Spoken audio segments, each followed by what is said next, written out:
What we do as mediators is we help people move from what we call positions to interests and needs.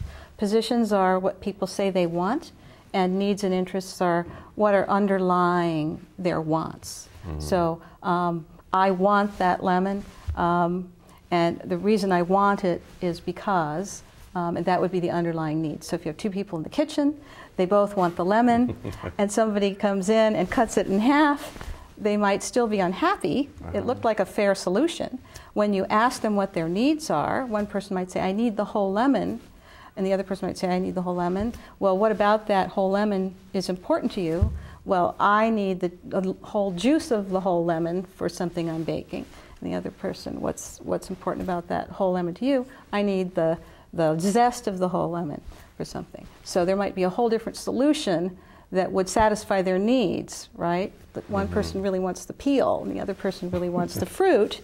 You find that out by asking what the underlying needs are, and then you're going to have a more effective resolution to the problem once you find out what those are. Okay. We're going to have to move a little quickly through this because we're running a little low on time. You say brainstorm solutions.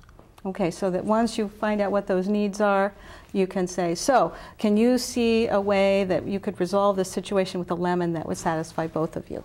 Okay, and then make a plan and go for it with an exclamation point at the end. Let's peel this lemon, and you take the peel and I'll take the fruit, and we've got a plan. I don't see why. I would just have the grapes. I think that would solve it. Okay, you also brought along a graphic about managing difficult conversations. And so I thought we'd do the same thing, show it to the audience and go through the points crisply, because we have to, because I want to ask you one other question as well. You say, set a positive tone. Okay. So if you have something you want to say to someone and you feel like it's going to be a tough conversation, it's a good way to start is to talk about something positive that sort of cushions what you're about to say, that may be some feedback or something that you're having a little trouble with or difficulty with. Start off with, I really enjoy when we work together.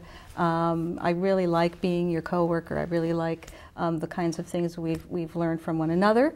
I have something I want to share with you. So you start off with something positive to sort of engage the person in a way that sets a good tone, that you want to have a constructive conversation with them. Okay. Not put them on the defensive as well, right? Right. You say share your observations and seek their thoughts. Right. So what you're going to do is what we call use I messages, and that's another way of, like, you're anticipating me, keeping people engaged with you without putting them on the defensive. And one way to do that is to speak from your own personal experience rather than saying you. You say I feel, or I notice, or I wonder, and the reason why is, and I wonder what you think about that. So keeping things focused on the I helps people to feel much more willing and receptive to hearing what you have to say.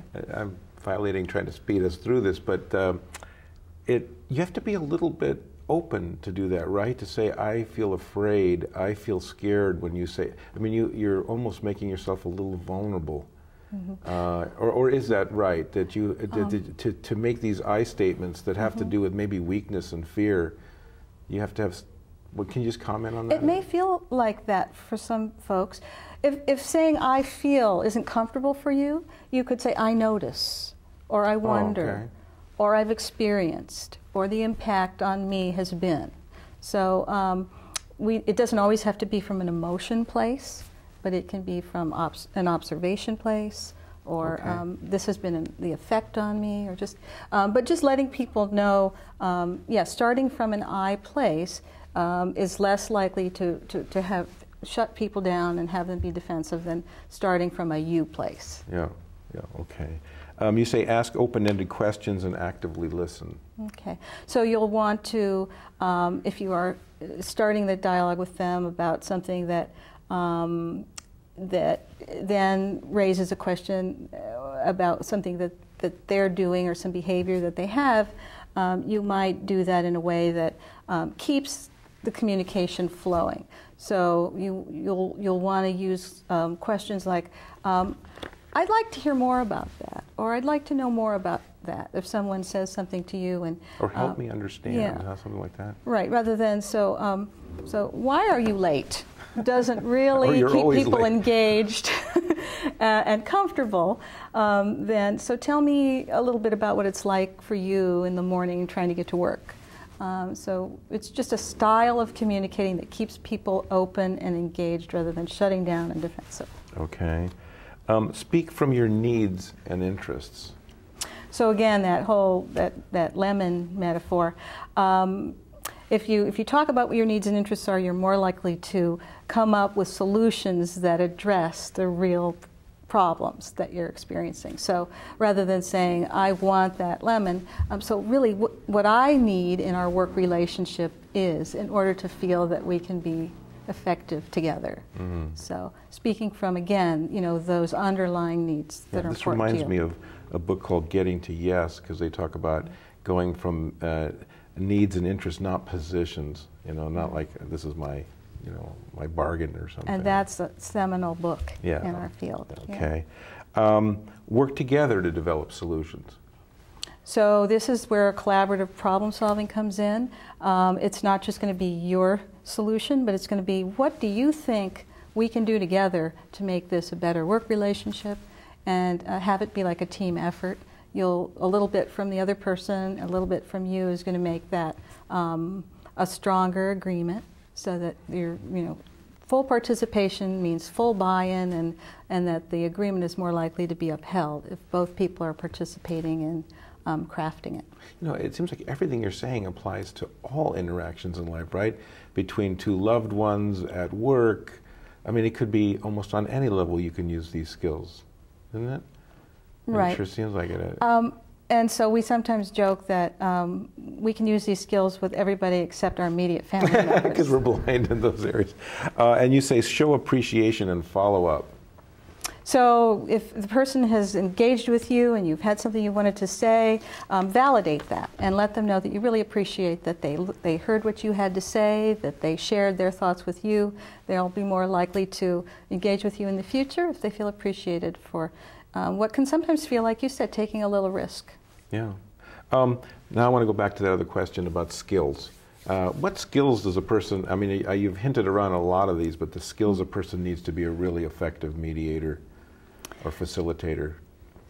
Well, some of the things I think that are good things to have are just an appreciation for people and an enjoyment of spending time with people and hearing people's stories, and having a basic faith in people's capacity to resolve conflicts. So holding out a little bit of hope and a support for where people want to go but are maybe struggling with. Being that voice of support and really believing in people's ability to come out of that place of fear and maybe not their best self, mm-hmm. and moving to a higher self or a better self or a more open, more accepting way to be with whoever they're having issues with. We're out of time, and that's a great spot. Your better self. I have so many more questions I could ask you. Thank you so much for being on the show. Thank you so much for having me.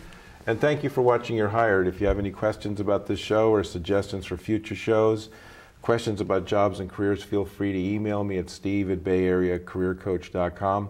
And do check out the website, 12 Keys to Getting a Great Job. You can find out about the career coaching I do, sign up for the career newsletter.